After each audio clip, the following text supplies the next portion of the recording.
Chères apprenantes, chers apprenants, bonjour et bienvenue à cette capsule qui va s'intéresser à la classe des mots. On a aussi pris l'habitude de dire la nature des mots. Les deux expressions sont équivalentes ici. Mais avant de commencer à travailler, il faut que nous connaissions 4 termes. Les premiers 2 termes à retenir vont être le genre et le nombre. Et ensuite, les 2 autres termes vont être les mots variables et les mots invariables. Commençons par les 2 premiers que j'ai énumérés.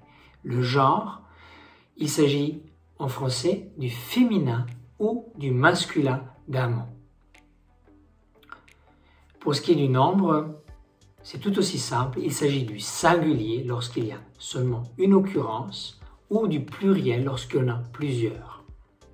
Pour ce qui est des mots variables et invariables, eh bien, on appellera les mots variables ceux qui changent selon le contexte de la phrase et qui vont porter soit les marques du féminin et du masculin, donc du genre, soit les marques du singulier et du pluriel, c'est-à-dire du nombre. De l'autre côté, vous avez les mots invariables, ce sont ceux qui ne changent jamais, qu'on écrit d'une seule manière et il convient d'en connaître de manière très exacte l'orthographe. Commençons tout d'abord avec les mots variables. On y va. Dans le grand ensemble des mots variables, il existe 5 grandes familles.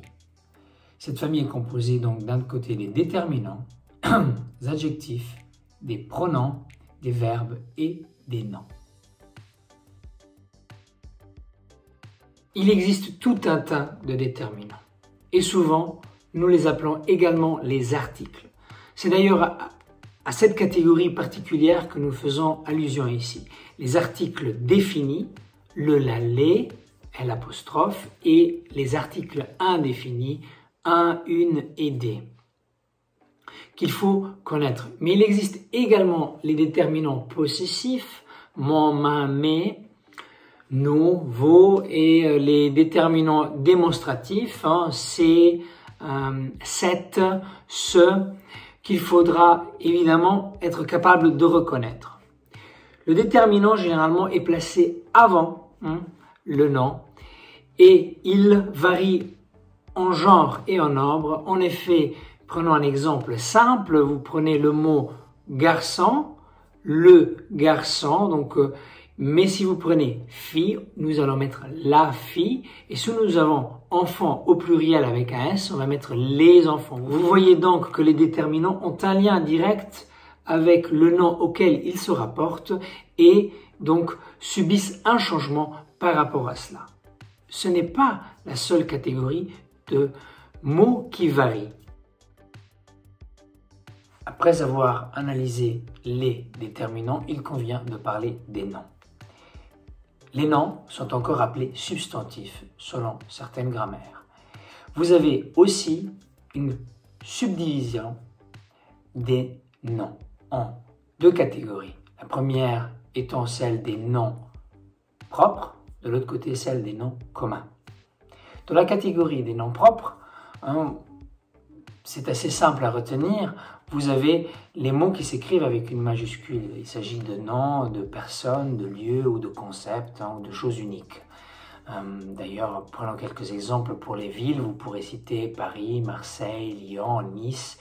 Et de l'autre côté, des noms comme Jean, Paul, Voltaire, Rousseau, Céline, Rimbaud et ainsi de suite. Tout cela sont des noms, vous les écrivez donc avec une majuscule. La partie plus intéressante peut-être est celle des noms communs. Évidemment, vous avez des noms communs qui désignent des objets, des choses, des personnes. Ces mots s'écrivent avec une minuscule et sont précédés d'un déterminant.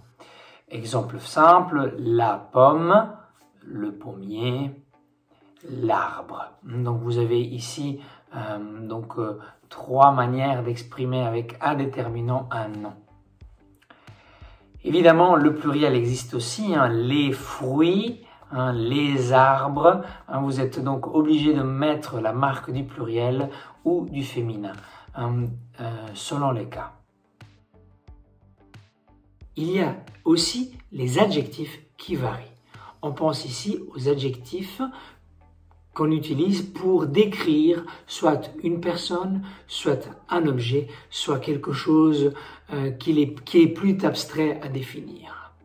Ainsi, si je dis un joli garçon, eh bien joli va rester au singulier et au masculin. Mais si je dis une jolie fille, eh bien je suis obligé de rajouter un E à joli. Ça donnera donc IE derrière, puisque le nom auquel l'adjectif se rapporte est féminin. La même chose est donc valable pour notre troisième exemple, les jolis enfants. Eh bien, vous entendez le S, les jolis enfants. Je suis obligé de faire la liaison. Le troisième mot, ou la troisième catégorie de mots qui subit un changement, et donc qui appartient à cette grande catégorie de mots variables, sont les pronoms. Les pronoms les plus simples à retenir dans un premier temps vont être les pronoms personnels. Vous les connaissez, ne serait-ce que parce que vous avez probablement déjà ouvert un Becherel. Je, tu, il, elle, on, nous, vous, ils, elles, donc que vous pouvez connaître. J'ai bien prononcé le L au fond de ils et elles, mais normalement nous n'avons pas l'habitude de le faire, évidemment. La quatrième catégorie est celle des verbes. Il s'agit probablement de la catégorie la plus vaste, dans la mesure où le verbe subit non seulement des changements par rapport au genre et au nombre, mais également des changements ou des variations par rapport au temps et au mode. Nous laisserons néanmoins ces aspects-là de côté puisqu'ils nous intéressent un tout petit peu moins.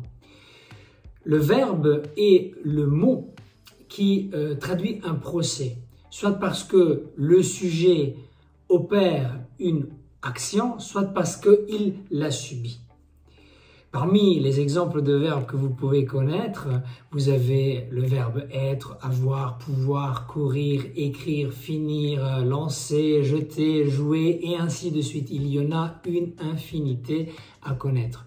Ils sont eux-mêmes encore subdivisés en catégories, mais cela ne joue pas directement un rôle ici. Retenez toutefois qu'un verbe varie effectivement en genre et en nombre selon certains cas, mais surtout par rapport au temps et au mode.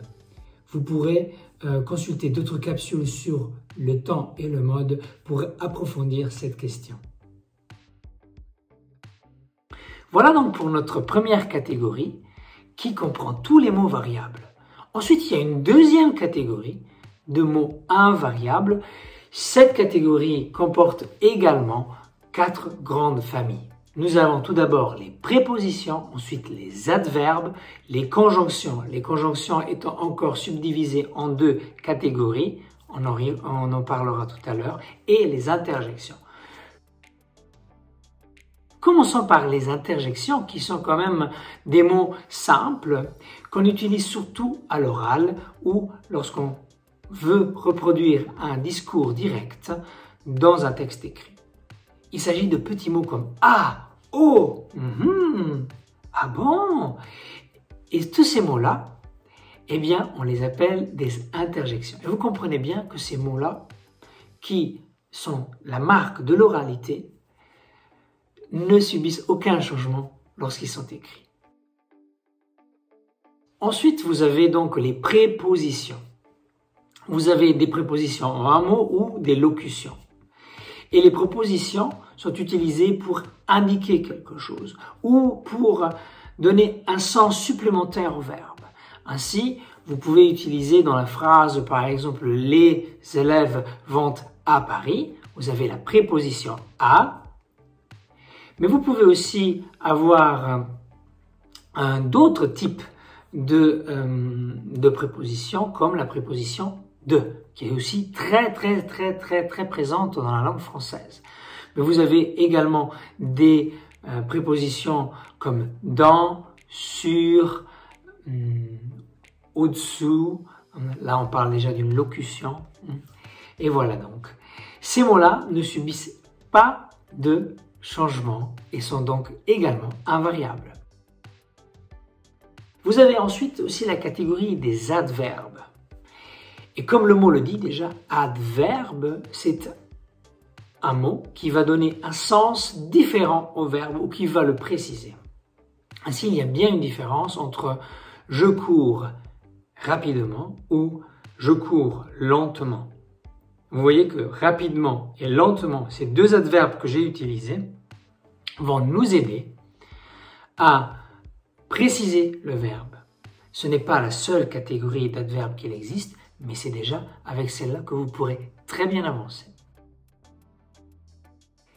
Parmi les mots invariables, il existe également les conjonctions de coordination. Il n'y en a pas beaucoup en français, il y en a 7. Et pour retenir ces conjonctions de coordination, il existe une petite phrase, une petite astuce. Elle est assez simple à retenir parce qu'il suffit de retenir la phrase interrogative suivante. Mais où est donc Ornicar? Mais attention, le où ne peut pas s'écrire ici comme l'adverbe, c'est-à-dire avec un accent. Il s'écrit sans accent. D'ailleurs, prenons un exemple avec cette conjonction de coordination pour bien montrer comment fonctionne cette conjonction de coordination. Est-ce que tu prends du chocolat ou un gâteau? Point. Le ou ici va donc coordonner quelques mots à une phrase existante. Et c'est ainsi que fonctionnent les conjonctions de coordination. Mais ce n'est pas tout. Il y a également les conjonctions de subordination. Et le mot subordination devrait peut-être réveiller des souvenirs auprès de certains d'entre vous. En effet, vous entendez le mot subordonné. Et la subordonnée n'est qu'une phrase qui se rattache à une autre phrase qu'on appelle la phrase principale. En grammaire, on dira également des propositions, la proposition subordonnée et la proposition principale. Prenons un exemple assez simple pour illustrer comment fonctionnent les conjonctions de subordination. Je veux que tu apprennes pour que tu sois meilleur. Point. Je veux que tu apprennes. Il s'agit donc ici de la proposition principale. Le pour que est la conjonction de subordination. Tu sois meilleur. La deuxième partie de la phrase, ça, c'est donc la subordonnée qui vient se rattacher grâce à cet élément qui rattache les deux phrases pour que tu sois meilleur. Point. Et donc, c'est important de retenir ces éléments-là parce que ces mots-là que vous retrouvez souvent lorsque vous écrivez ou lorsque vous voulez rassembler deux phrases en une seule, eh bien, c'est ce qu'on va appeler les conjonctions de subordination. D'ailleurs, affichons quelques-unes des plus répandues. Juste ici à l'écran, vous pourrez prendre le temps de les lire quelques instants. Voilà, il est temps pour moi de vous dire au revoir. Merci de votre attention. Si vous avez des questions, n'hésitez pas à les poser au niveau des commentaires. Et je vous dis à bientôt. Au revoir.